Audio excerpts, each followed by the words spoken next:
Sometimes, the most dangerous lies are the ones wrapped in dreams we've longed for our entire lives. Aiden Matthews wasn't born into affluence. He grew up in a modest suburb outside of Boulder, Colorado, raised in a close-knit household that held tightly to the values of perseverance and honesty. More than anything, his parents, Thomas and Elaine Matthews, instilled in him the importance of self-reliance and empathy, traits that shaped him into a resilient and caring individual. When Aiden crossed paths with Chris Whitmore at a benefit gala in San Francisco, he was just 25 years old.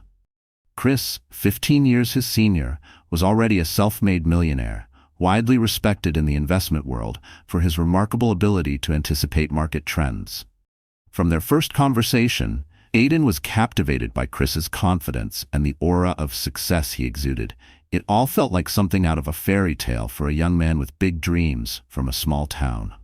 Chris's refined demeanor and sharp business mind made him seem almost mythical, a man who had triumphed over challenges to reach the summit of success. Their initial meeting sparked an immediate connection. Chris spoke about his charitable endeavors, how he supported educational initiatives for underserved communities in Oakland and financed shelters in Southeast Asia. The genuine passion in his voice touched Aiden's heart. The evening passed in a blur of conversation, as they sipped wine and listened to a quartet softly playing in the background. Within a matter of weeks, they were dating. Aiden saw in Chris a man who professed to live by noble values and a philanthropic spirit, a man whose ideals seemed perfectly aligned with his own. Their relationship advanced quickly, filled with intensity. By the 6th month, Chris proposed during a private cruise near the coast of Santorini. The moment felt like a dream, the sun dipping below the horizon, casting golden reflections across the Aegean Sea, the gentle rustle of waves, and Chris kneeling with a brilliant diamond ring that shimmered with every beam of fading light. Aiden was overwhelmed with joy.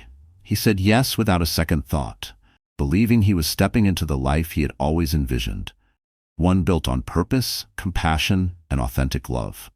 Their wedding was an opulent celebration in Los Angeles, graced by prominent CEOs, celebrities, high society figures, and even a few dignitaries. The ballroom sparkled with towering crystal chandeliers, while cascading arrangements of white peonies and lilies adorned the walls. Aiden's parents stood in awe of the grandeur and the network their new son-in-law commanded. Elaine beamed at her son's glow of happiness, while Thomas quietly hoped Chris's charm and generosity were as genuine as they appeared. In hindsight, Aiden would come to view those early days as ones of blissful innocence, naive hope wrapped in the illusion of a perfect future. He would always remember those early days as a season of blissful ignorance and tender hope. Any warning signs, if Aiden noticed them at all, were artfully concealed behind Chris's seemingly flawless persona. The illusion was so skillfully woven that even Aiden's usually sharp instincts couldn't break through. There were moments, fleeting and easy to dismiss, when Chris's gaze lingered too long on someone else, or when his phone was quickly flipped screen down the second Aiden entered a room. But love, when it's still glowing and untested, often chooses blindness. He was infatuated with a gleaming vision of the future, completely unaware of the shadows that were already beginning to gather. Their honeymoon in Amalfi felt like stepping into a living painting. Charming coastal villas, golden Mediterranean sunsets, and the soothing rhythm of the sea brushing against the cliffs. It all felt meticulously orchestrated. Every detail, from the matching robes laid out each morning to the handwritten notes left on Aiden's pillow, felt too perfect, as if meant to dazzle and distract. If there were any storm clouds brewing, Aiden didn't see them. He was too enchanted by Chris's affection. Surprise champagne breakfasts, candlelit dinners overlooking the ocean, and whispered admissions of how Aiden had transformed his life. But, as Aiden would soon learn, reality has a cruel way of peeling back the shine. Beneath the luxury of his new life, a road of betrayal and sorrow lay waiting. Before long, Aiden would come face to face with the darkest facets of Christopher Whitmore, the very man who had vowed to love him forever. That sparkling beginning had merely been a prelude to a tale riddled with secrets and deception, ending in an act of silent rebellion no one had foreseen. As soon as Aiden and Chris returned from their honeymoon, the dream began to unravel. Chris dove headfirst back into running Whitmore Equity Group, the high-powered firm that had earned him his fortune. Endless board meetings, client receptions, and frequent flights across the country devoured most of his hours. Aiden understood the demands of maintaining such success and tried to be supportive. Still, a quiet loneliness began to settle over him inside the vast San Francisco penthouse they called home. In those initial weeks, Aiden immersed himself in his own philanthropic interests. He took on a leadership role at the Horizon Reach Foundation, a nonprofit focused on helping marginalized youth and women. He organized fundraisers, volunteered at shelters, and helped coordinate mobile health clinics. There was deep fulfillment in that work. But each time Chris missed an event due to an emergency meeting, a small void grew inside Aiden. It wasn't just disappointment. It was the beginning of doubt, sharp and subtle. And it wasn't just the absences that unsettled him. There were small but disquieting incidents. A late-night phone call that Chris dismissed as a wrong number, though Aiden had caught a glimpse of a woman's name on the screen. Chris brushed it off casually, and Aiden tried to convince himself it was nothing. Still, the tightness in his chest didn't go away. There was a peculiar tension every time Chris's phone buzzed, and he slipped away to speak in private. Aiden reminded himself that high-stakes businessmen were naturally protective of their communications. Chris, after all, handled billion-dollar portfolios and worked with influential clients who demanded confidentiality. Yet, the explanation brought him little comfort. There were also stories whispered among the staff at Whitmore Equity Group, those who had stood by Chris long before Aiden ever entered the picture. One afternoon, Aiden overheard a hushed exchange between Chris's executive assistant, Rachel Simmons, and an intern. They were murmuring about Chris's after-hours lifestyle, their tones tinged with concern, or perhaps envy. Aiden wasn't one to play stock in gossip, but he couldn't fully ignore the creeping unease that coiled in his stomach. Their words were barely audible, but he caught fragments, names, laughter, hotel bars, whispered phrases that didn't belong in a professional setting. It was Rachel's anxious glance, and the immediate silence when Aiden approached, that planted the first undeniable seed of doubt. Yet Chris's charm was persistent. He remained a masterful performer whenever they were together. He continued to surprise Aiden with extravagant arrangements of crimson tulips, their shared favorite, praising his charity efforts in front of friends and colleagues. He treated Aiden to elite dining spots, still doting on him like the radiant partner who had once captivated him at that gala in San Francisco. To any outsider, they looked picture perfect. Aiden wished he could believe it. Even Aiden's parents, who occasionally visited from Colorado, remained enchanted by Chris. "He's such a busy man," his father Thomas had said approvingly, "but he still makes time for what matters." Aiden wanted with all his heart to believe that, but beneath the surface, unease began to swell. There were evenings he lay in bed alone, hours slipping by as city lights flickered beyond the penthouse windows, glowing like distant stars in a universe Aiden felt increasingly alienated from. Chris would eventually come home, often disheveled and smelling of cologne Aiden didn't recognize. When he gently asked about it, Chris casually attributed it to lingering scents from colleagues at events. Aiden tried to accept the explanation, but something didn't sit right. There was always a trace of something else in Chris's demeanor, an alertness, a deflection, a slight tension in his smile that hadn't been there before. He recalled a conversation he'd once overheard between his parents. His mother had said, "You can't hide from the truth. It's like water. It seeps into every crack." Now Aiden felt that water leaking into his own life, no matter how hard he tried to ignore it. The pivotal moment came one evening at a prestigious charity auction at the San Francisco Museum of Modern Art. Dressed in a shimmering navy tuxedo, Aiden mingled with guests while speaking about Horizon Reach Foundation's upcoming fundraising initiatives. He scanned the room, hoping Chris would be by his side to introduce him to key donors. Instead, he spotted Chris across the gallery, standing far too close to a striking blonde woman. One of his hands rested casually on the small of her back. His body language was unusually intimate. When he noticed Aiden, Chris immediately stepped back and forced a smile, like a child caught doing something forbidden. He introduced her as Vanessa, a new investor in Whitmore Equity. But Aiden instantly recognized the strained tone in Chris's voice. Vanessa's confident smirk revealed no hint of embarrassment. Instead, she radiated a familiarity with Chris that made Aiden's stomach churn.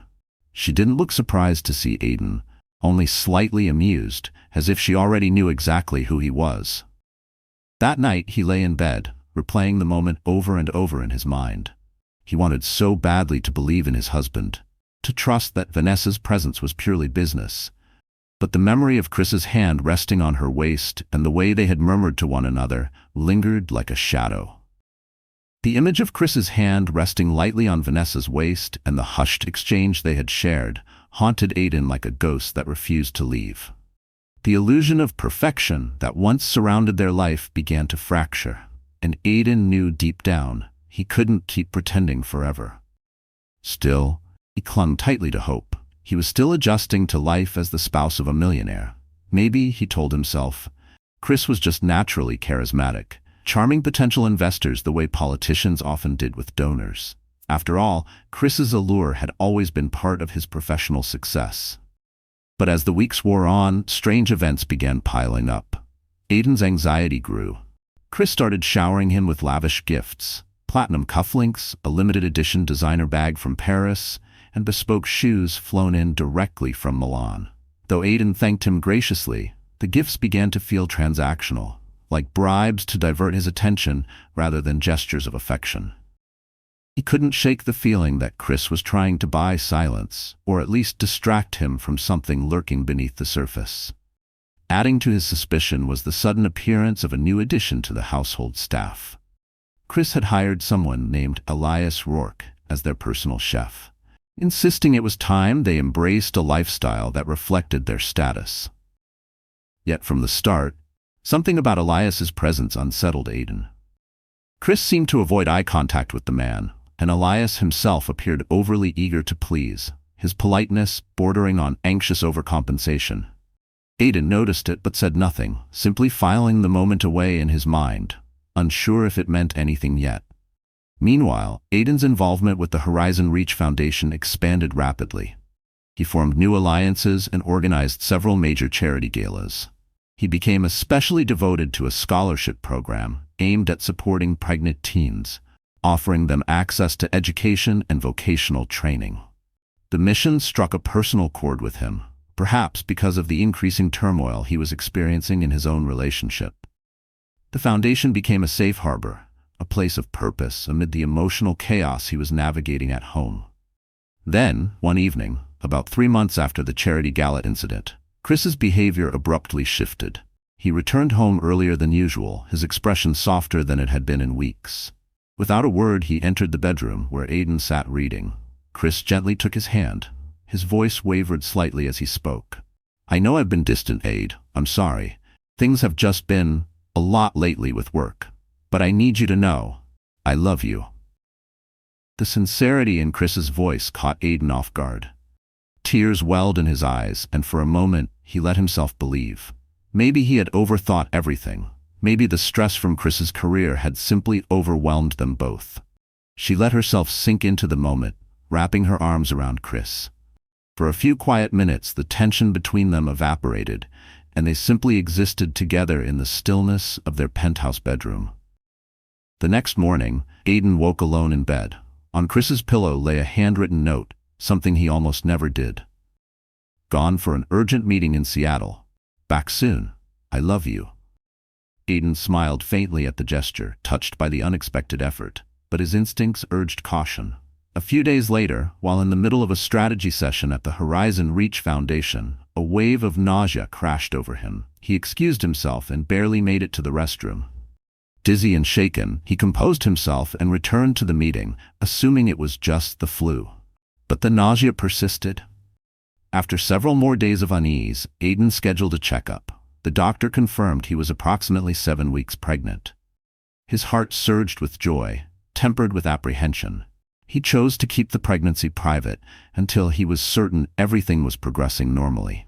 Still, a quiet longing stirred within him to share the news with Chris, hoping it might rekindle the closeness they once shared. The idea of starting a family brought a rush of optimism, a fragile hope that perhaps this baby could mend the cracks in their marriage and give them both a renewed beginning. But life, Aiden had learned, rarely follows the course we hope it will. Far away, a storm was quietly building, one that would soon challenge everything he believed. He didn't wait long to tell Chris.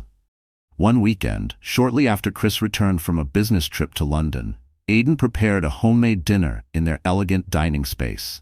Candles flickered along the polished walnut table, and instead of their usual red wine, he chilled a bottle of sparkling juice. Every detail was planned carefully, tenderly. After they'd finished the meal, Aiden handed Chris a small gift box tied with a white satin ribbon. Inside was a tiny baby onesie embroidered with the words, "Baby Whitmore." Chris's reaction was immediate and powerful. He jumped to his feet, pulled Aiden into a tight embrace, and spun him in circles. His eyes shimmered with tears, and his joy seemed absolutely sincere. For a fleeting moment, Aiden let himself believe, maybe this truly was a turning point. Over the next few weeks, Chris became more involved. He came to doctor's appointments and even shifted part of his packed schedule to attend prenatal classes with Aiden. Aiden's heart brimmed with cautious optimism. He began to picture a future where their child grew up in a home filled with affection and stability, a second chance at the happiness they had once imagined. Those days were some of the most hopeful Aiden had known in a long time. But just beyond that hope, a darkness waited, hidden from view. One afternoon, while Chris was out at a client meeting, Aiden opened his laptop to print documents for a Horizon Reach event. An email notification appeared in the corner of the screen. He almost ignored it, until a subject line caught his eye. The subject line read, "About last night," and in an instant, Aiden's stomach twisted into a tight, painful knot. He knew he shouldn't pry, but fear and curiosity overwhelmed his better judgment. He clicked. It was an email thread between Chris and Vanessa, the same Vanessa from the gala months earlier. The messages were filled with subtle but unmistakable hints about a romantic rendezvous. "Couldn't keep my hands off you," one line read. "Already looking forward to next time." The words flashed across the screen like neon warnings, screaming the truth Aiden had been dreading. The emails had been sent just days ago, on the very evening Chris had claimed to be stuck in a marathon board meeting. His breath caught in his throat. A wave of nausea surged through him so violently that for a moment he thought he might vomit. Aiden's hands trembled so hard he nearly dropped the laptop. A cold sweat broke out across his skin. Tears welled in his eyes, but he refused to let them fall. Not there, not in Chris's office. He closed the email carefully, erasing any sign of his presence, and walked quietly back to their bedroom. His heart pounded so hard it felt like it might break free from his chest. It was as though the ground beneath him had dissolved, and he was left suspended in a void of heartbreak and disbelief. His knees buckled as he reached the edge of the bed, and he sat there for what felt like hours, clutching a pillow to his chest as if it were the only thing holding him together. That day, Aiden cried for hours. The baby growing inside him, the tiny life he had just started to dream about, made the pain even more unbearable. He couldn't just walk away. Not yet. Too much was on the line. Their child deserved a stable home, and Aiden wanted to believe it could still be possible. But doubt swirled like a violent storm in his mind. How long had this been going on? Was Vanessa the only one? Had every moment, the yacht proposal, the whispered promises, been a carefully constructed lie? The days that followed blurred together. Aiden pretended everything was normal around Chris, avoiding confrontation until he could gather his thoughts. Each time Chris kissed him, a quiet fury burned in Aiden's veins. His wedding band felt like a heavy chain instead of a promise. Every affectionate touch on his belly, once a symbol of shared joy, now felt stained with deceit. Even in silence, the betrayal screamed at him. Paralyzed by grief, Aiden confided in the only person he trusted, his lifelong friend, Julian Rivera, who lived in Los Angeles. Over the phone, Aiden recounted the emails, the suspicions, and his pregnancy, his voice cracked by sobs. Julian's reply was firm, filled with compassion. "Don't let him destroy you, Aid," he said softly. "You deserve so much better." That night, Aiden stood before the mirror in their marble-lined bathroom, one hand protectively resting on his stomach. He looked pale, drained, but underneath the pain, something new began to form. A quiet, unshakable strength. He didn't know yet whether he'd confront Chris directly, try couples therapy, or begin quietly planning an exit. The future was uncertain, but one truth had crystallized: his child would always come first. Despite needing emotional support, Aiden chose caution. He suspected that Chris's reach extended far deeper than he originally thought. Confiding in anyone within Whitmore Equity felt risky, too risky. For now, he would keep his next steps hidden. That was when Aiden discovered an unexpected ally. Rachel Simmons, Chris's ever-reliable executive assistant. A chance encounter in the office lounge would quietly change the trajectory of everything. Aiden had dropped by Whitmore Equity to deliver updated proposals for the Horizon Reach Foundation, but Chris was stuck in back-to-back meetings. While he waited in the reception area, Rachel approached and offered him a cup of coffee. They exchanged polite small talk, but Aiden noticed something different in Rachel's demeanor, a softness in her expression, an almost imperceptible flicker of sympathy. There was something in her eyes that separated her from the other staff who seemed to revere Chris like a corporate deity. It was Rachel who broke the silence. Her voice was low, cautious, as though she feared being overheard. "Mr. Whitmore, Aiden," she corrected herself gently. "If there's ever anything you need, I'm here." She hesitated, clearly weighing her words. Sometimes it's hard to know who to trust in a place like this. Aiden's heart skipped. He glanced around, then spoke in a whisper. "Thank you. I don't know how much you've seen or heard, but..." He trailed off, searching for the right words. "I'm going through something difficult." Rachel nodded slowly, compassion clear in her eyes. "I've been here for a long time," she said softly. "And yes, I'm aware of certain things. Things that happen behind closed doors." She looked away briefly, uncomfortable. "You're a good person, Aiden. I've seen the work you do at the foundation. It's not right that you..." Her voice faltered as her eyes flicked toward the closed door of the conference room, where Chris was no doubt negotiating another multi-million-dollar deal. Aiden felt a wave of gratitude wash over him. The isolation that had been quietly eating away at him seemed to lift, even if just slightly. He didn't press Rachel for details, but he hoped their interaction would quietly grow into a channel for emotional support, and perhaps something more. In the following days, their discreet connection deepened. They began texting occasionally and sharing short coffee breaks in quiet corners of Whitmore Equity's towering glass headquarters. Rachel began to share more, cautiously but candidly. She revealed that Chris's affairs were something of an open secret among senior staff. Most employees turned a blind eye, afraid of jeopardizing their careers. Chris was too powerful, too well-connected. Aiden also learned that Vanessa had not been the only one. There were murmurs about a socialite in Miami, a model in Los Angeles, and multiple weekend business trips that were, in truth, disguised getaways. Rachel had long grown tired of covering for him, disheartened by the pattern and powerless to stop it. And as the scale of Chris's betrayal became clearer, Aiden's resolve began to harden. He hated the thought of confrontation, especially while pregnant, but the reality had become undeniable. The life he thought he was building was an illusion.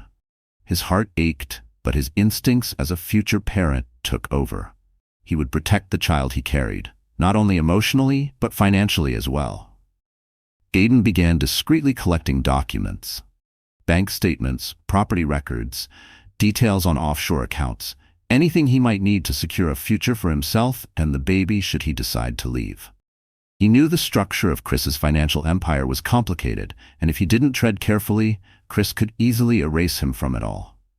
In Rachel, Aiden had found more than just a source of information. She had become a confidant, even a co-conspirator in quiet rebellion. Their secret alliance was born out of shared empathy and mutual respect. Beneath the polite professionalism of their interactions inside Whitmore Equity, the two of them understood the delicate dance they were engaged in. But for Aiden, the risk was worth it. The truth had to come out. His child's future depended on breaking free from the web of deceit Chris had so meticulously spun. Meanwhile, Aiden's parents, Thomas and Elaine Matthews, remained largely unaware of the storm building in their son's life. Aiden had kept them at a distance, partly out of shame that the marriage he had once proudly celebrated was unraveling, and partly because Chris had subtly encouraged it. On their visits to San Francisco, they stayed at nearby hotels rather than in the penthouse, something Aiden now saw as part of Chris's larger effort to isolate him. During one such visit, Aiden's mother pulled him aside, concern etched deep into her features. "You look tired, sweetheart. Is everything okay?" Elaine asked, her eyes briefly dropping to Aiden's growing belly.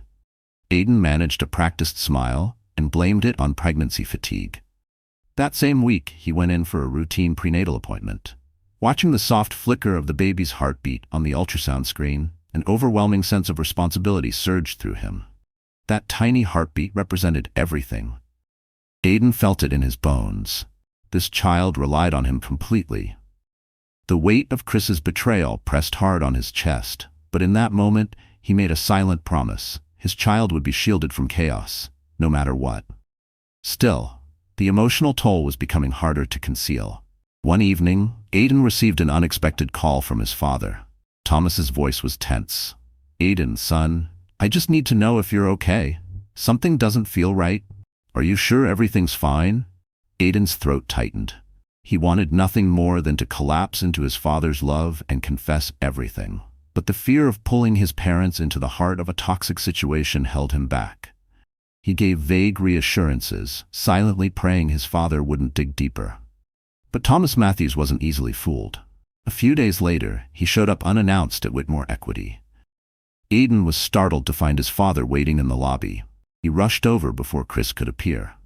One glance from Thomas at Aiden's puffy eyes and forced smile was enough. Gently, he steered Aiden to a nearby cafe. "Aiden," he said softly, "your mother and I are worried. A father knows when his child is hurting. Talk to me." Thomas's presence, so grounding and sincere, nearly broke Aiden's composure.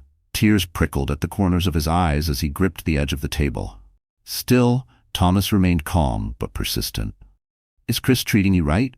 Because if he isn't—" "He is," Aiden interrupted, voice unsteady. "He's just busy."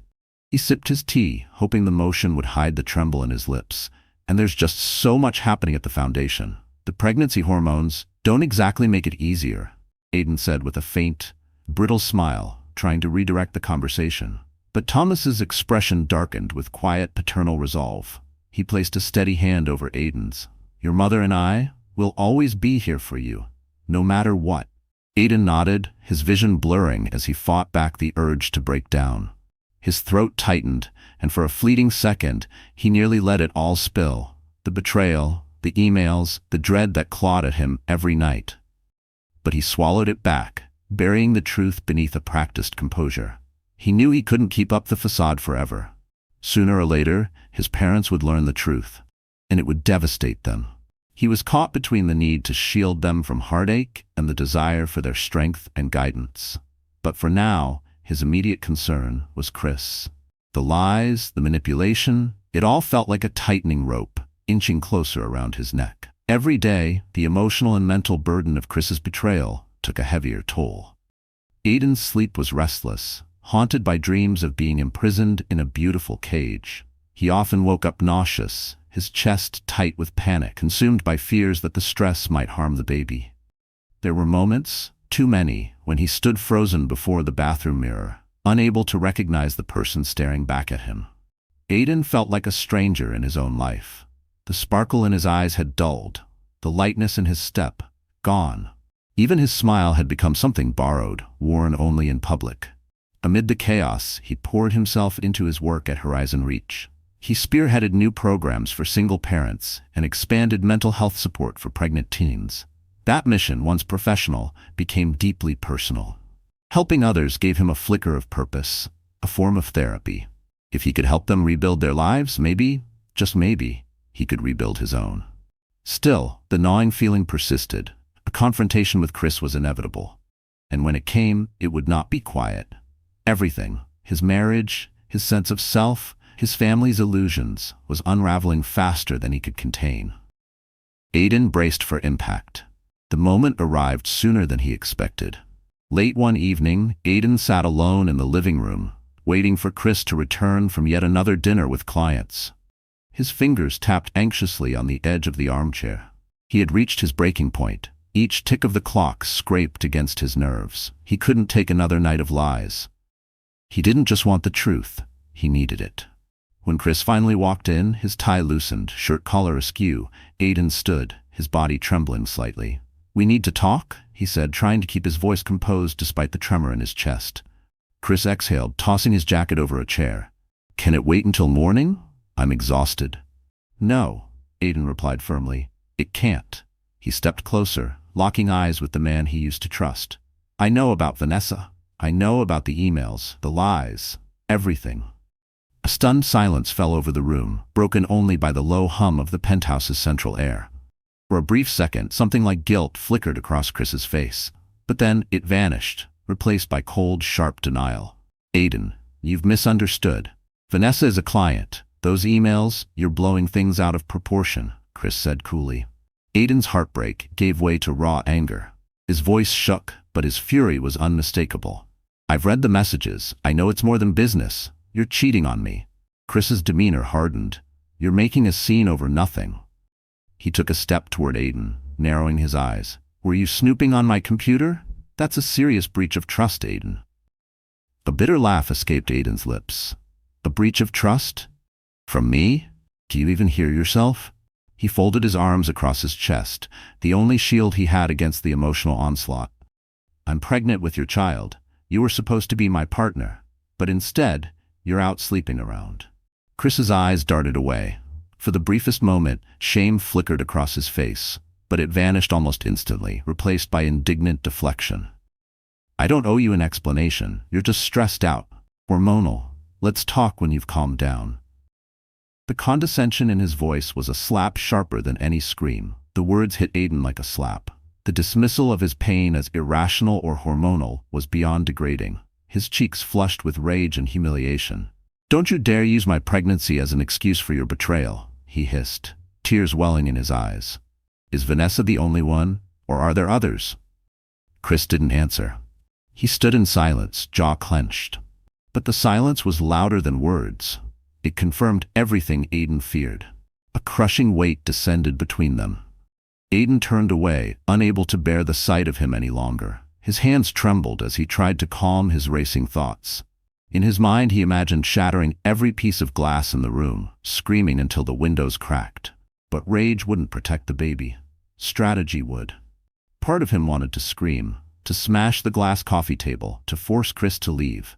But another part, the one thinking clearly, knew he had to protect himself and his unborn child, and he had to do it smartly. Chris finally broke the silence, his voice low and emotionless. "Look, Aiden, this doesn't have to be the end. It's just a misunderstanding. We can figure something out." Aiden stared at him, stunned by the emptiness of the offer. The calculated tone chilled Aiden to the core. No apology, no remorse. Just an attempt at damage control. He swallowed hard, tears slipping down his cheeks. "I'm going to bed," he said, his voice hollow. "Do whatever you want." And with that, Aiden turned and walked away, leaving Chris alone in the living room, the air thick with the aftermath of betrayal. But what Chris didn't know, Aiden's decision was already made. The next day, without saying another word, Aiden would begin the process of preparing for divorce. In the days that followed, a tense and fragile ceasefire settled over their home. Chris continued to pretend nothing had changed. He buried himself in work, stayed out late, and started sleeping in the guest bedroom, citing late-night conference calls with international clients. Aiden didn't press him. Instead, he shifted his focus to protecting his future. Step 1. Consult a lawyer. Quietly. Through Julian's recommendation, Aiden contacted Simone Vega, a no-nonsense divorce attorney known for her unbreakable confidentiality agreements and relentless approach. They arranged a series of secret meetings, always in obscure cafes or tucked-away law offices after business hours. Aiden wore a scarf and sunglasses each time, feeling more like a spy than a spouse. Simone was sharp and methodical. She asked Aiden for every detail: marital assets, any prenups, and most importantly, proof of Chris's infidelity. "We need a clear paper trail," she emphasized. "Photos, emails, texts, anything that shows wrongdoing. It'll make the settlement negotiations a lot smoother." The main obstacle was Chris's legal team, experienced, expensive, and constantly on standby to shield his wealth. But Aiden had something more dangerous than money on his side: Chris's ego. His belief in his own invincibility might be the very thing that unraveled him. Step 2 was collecting financial documentation. Aiden had already been quietly preparing for this. With Rachel's help, he compiled copies of bank records, property deeds, and portfolio statements. They uncovered several offshore accounts, clearly structured to obscure assets. The maze of shell companies and transactions was overwhelming, but Rachel's insider guidance helped Aiden make sense of it all. Emotionally, the process took a toll. Aiden felt guilt for scheming in secret, especially now that he was well into his second trimester. He had begun to feel the baby flutter inside him, delicate, undeniable reminders that he carried a life depending on him. He realized then, this wasn't just about escaping a toxic marriage. It was about building something better. For both of them. On a quiet impulse, Aiden scheduled a private prenatal visit at a separate medical facility. He used a trusted friend's address for privacy, leaving no trace in their shared records. He feared Chris might try to use the pregnancy as leverage, perhaps to claim custody or paint him as unstable. Simone had warned him, men like Chris didn't hesitate to weaponize power, influence, or fear when they felt threatened. Aiden wasn't going to let that happen. At night, Aiden would lie awake, one hand over his growing belly, as silent tears slipped down his cheeks. He began repeating a mantra, "You can do this. You're strong. You'll survive." It became his nightly prayer, his armor. During one of their hushed meetings, Simone gave Aiden a checklist to complete before serving divorce papers. Confirm a secure place to stay, transfer personal funds and open new accounts in your name only. Collect items of sentimental or high financial value. Safely store all evidence of Chris's infidelity. Aiden followed it step by step, with unwavering precision. He found a modest apartment in Oakland, renting under his maiden name, Matthews. It was small but safe, and it was his. Matthews funded the new apartment through a private bank account Chris knew nothing about. He stored copies of all important legal and financial documents in a locked safe at Simone's office. Through it all, Aiden confided in only two people, Julian and Rachel, fearful that even the smallest slip might reach Chris's legal or business inner circle. Each day, Aiden continued to play the part of the poised, supportive spouse. He accompanied Chris to high-profile events, his face carefully arranged in a smile that masked the emotional storm beneath. He reminded himself daily, it wouldn't be much longer. With every passing hour, he edged closer to the moment when he would file for divorce, quietly and without warning. He was determined to leave Chris no opportunity for an immediate counterstrike. By day, Aiden stayed immersed in his philanthropic efforts, earning praise for his work with Horizon Reach. By night, he worked to dismantle the illusion of his once-dream life. In private, he rehearsed the moment when he would finally walk away, with his unborn child and whatever dignity he could carry with him. As the plan solidified, unexpected sources of support began to emerge. Rumors of Chris's affairs had begun circulating in select social circles. Business partners, wealthy benefactors, and even a few charity board members had started whispering about trouble behind the penthouse doors. One evening, at a black-tie fundraiser for cancer research, a longtime donor named Margot Winslow pulled Aiden aside. Margot was an elegant, silver-haired woman with a reputation for brutal honesty and insight that cut through pretense.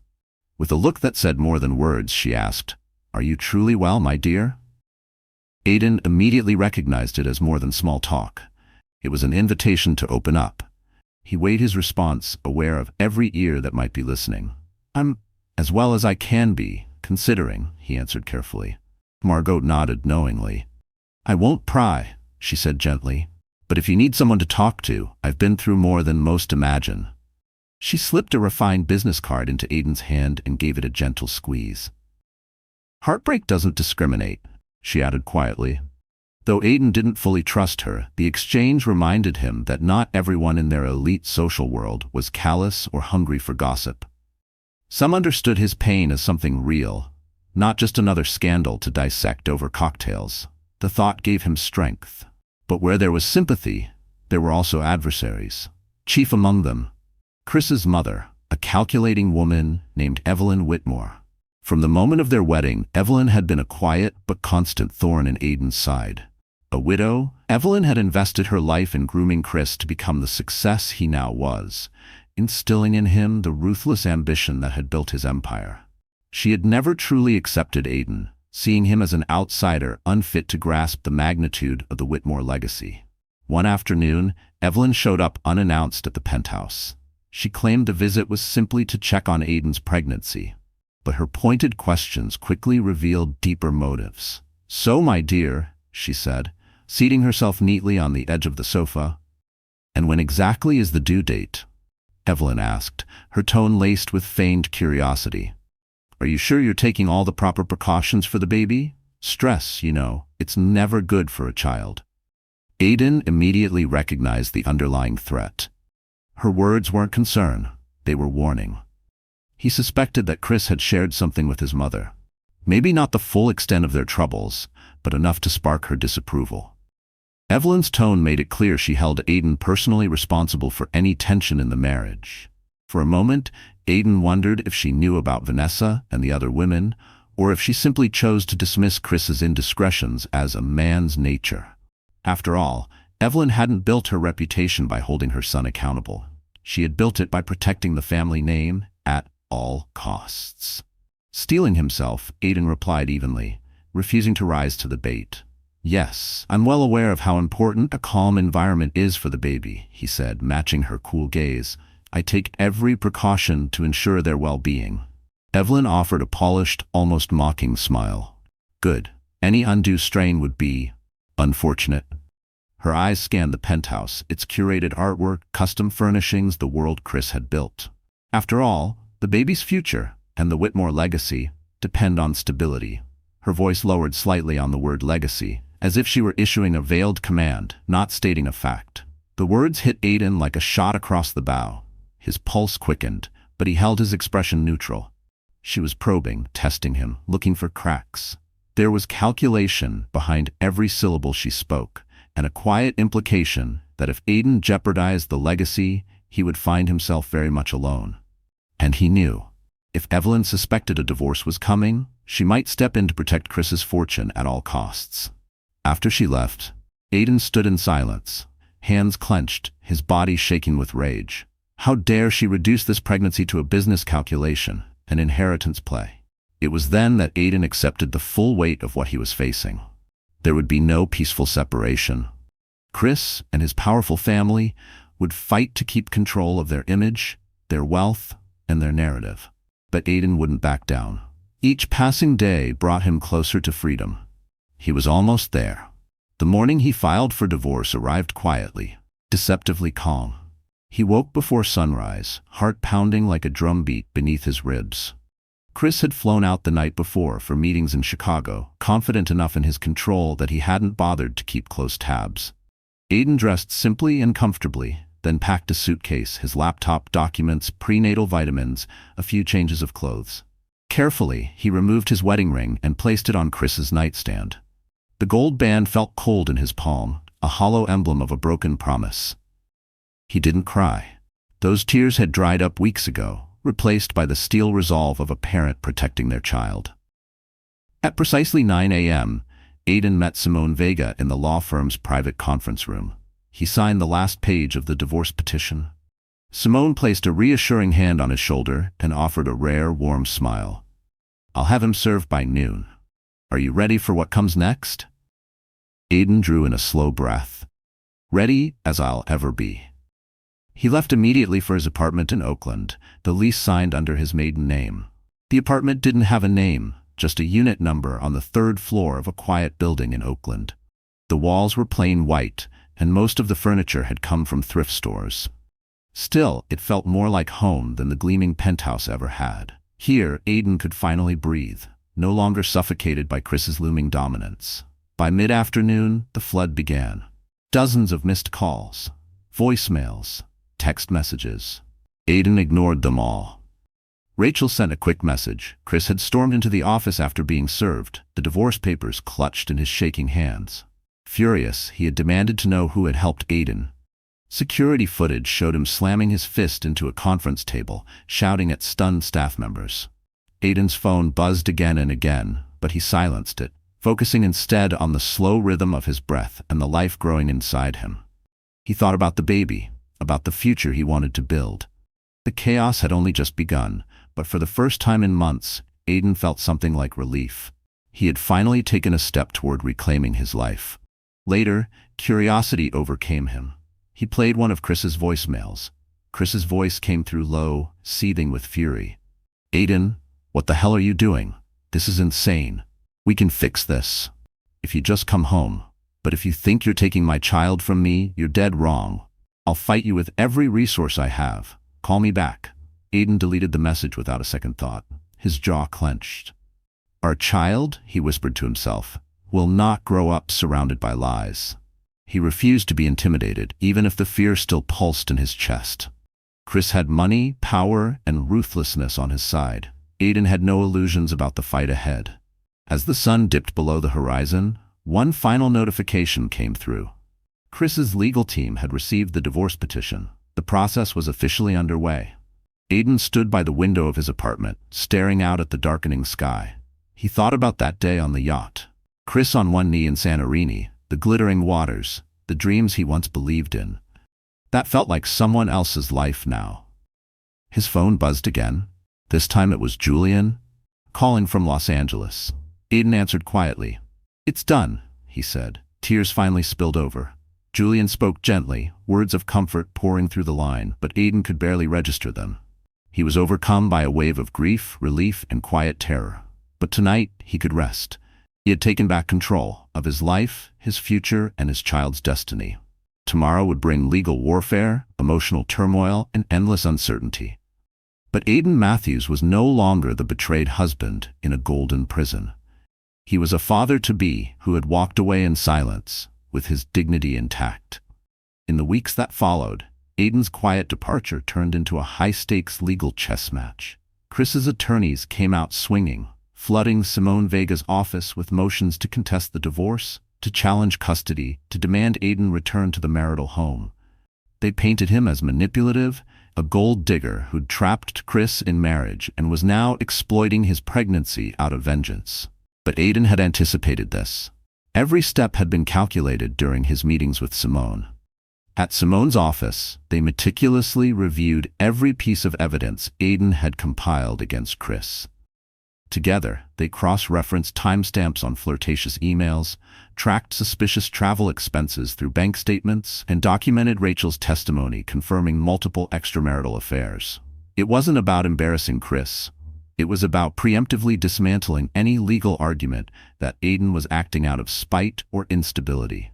Chris's legal team would do anything to paint Aiden as emotionally erratic, especially while pregnant. Chris escalated matters by dragging Aiden's parents into the drama.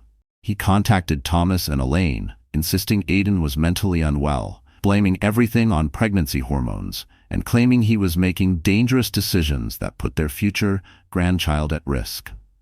Distressed and confused, Thomas called Aiden, his voice tight with concern. "Honey, what's going on?"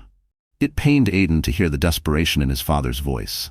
Still, he remained calm. "Dad, I'm okay. I didn't want this, but Chris has been cheating on me for a long time. I can't raise our baby in that environment." Though he'd rehearsed those words countless times, saying them aloud, especially to his father, made them sting with finality. Thomas was shaken. He had always viewed Chris as polished, generous, even noble. But hearing this changed everything. And his reply was resolute.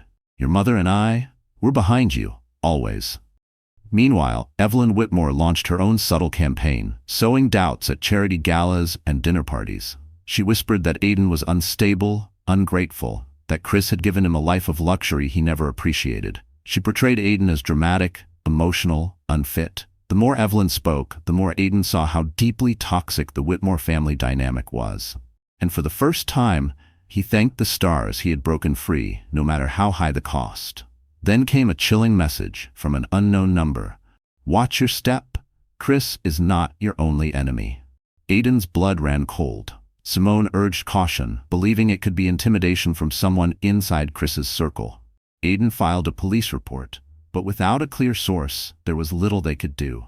Despite the escalating tension, Aiden found comfort in the unwavering support around him.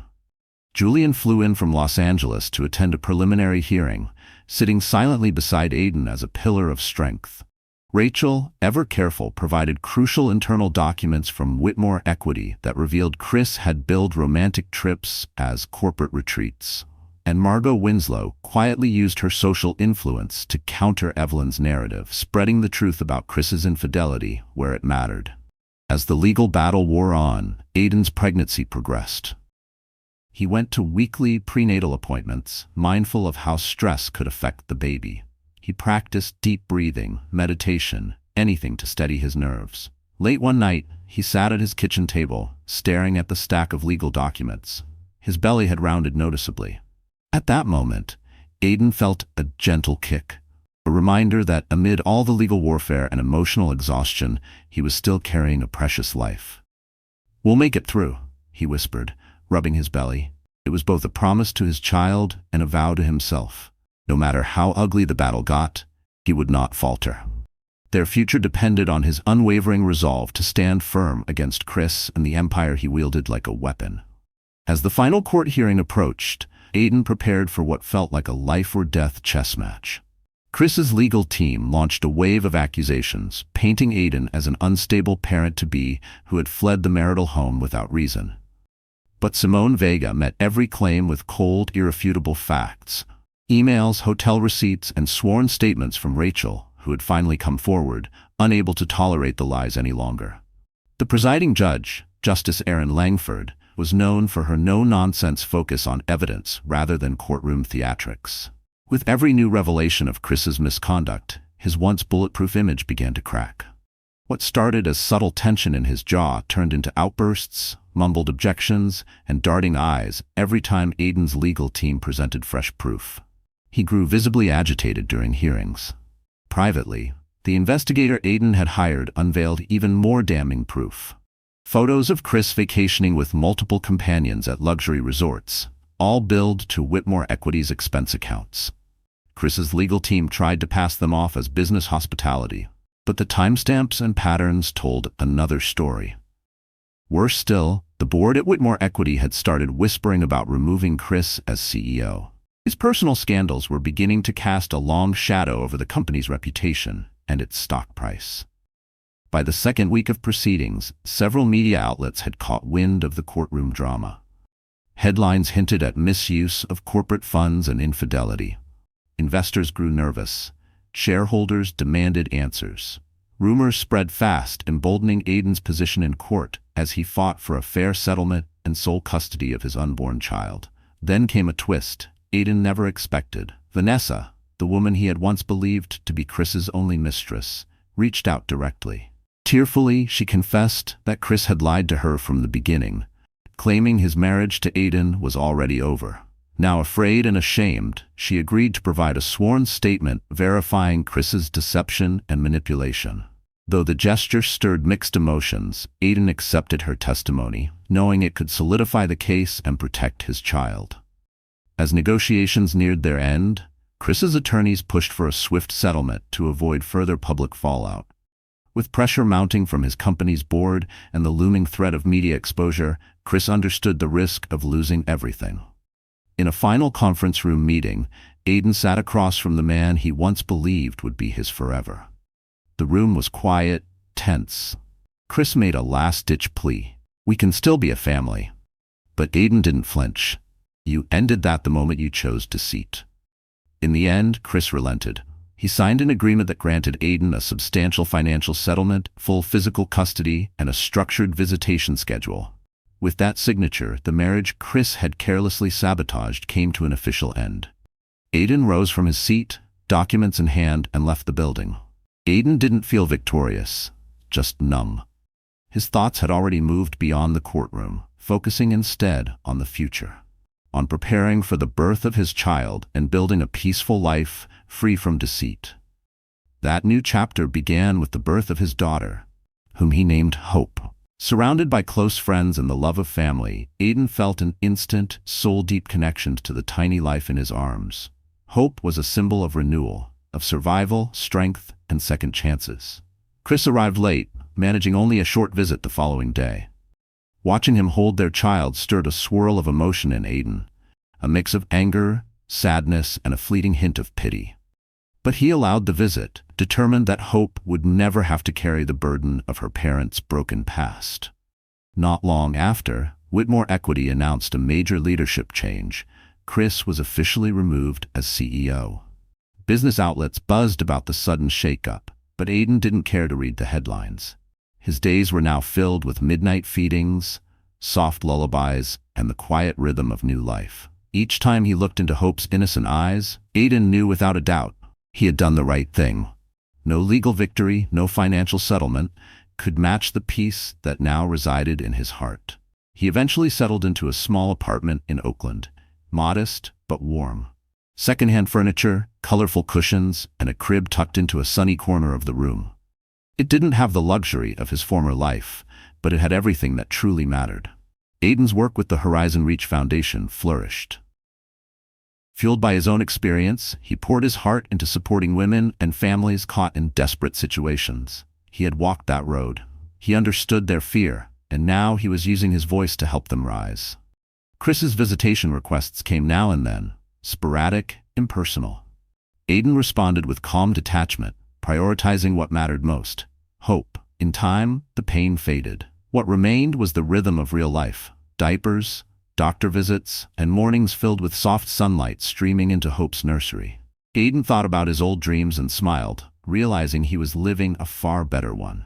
A life rooted in truth, strengthened by love. He had rediscovered his self-worth. For Aiden and baby Hope, a new dawn had arrived.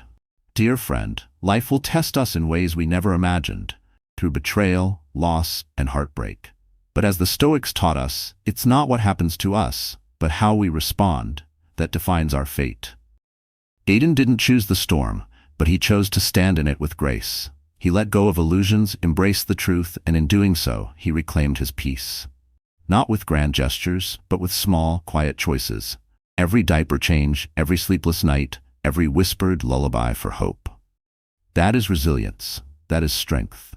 Sometimes, walking away is the bravest thing we'll ever do. And sometimes, that's where the real story begins. May you always have the courage to protect your peace, even if it means starting over. If this journey touched your heart, we'd be honored if you'd like, share, and subscribe.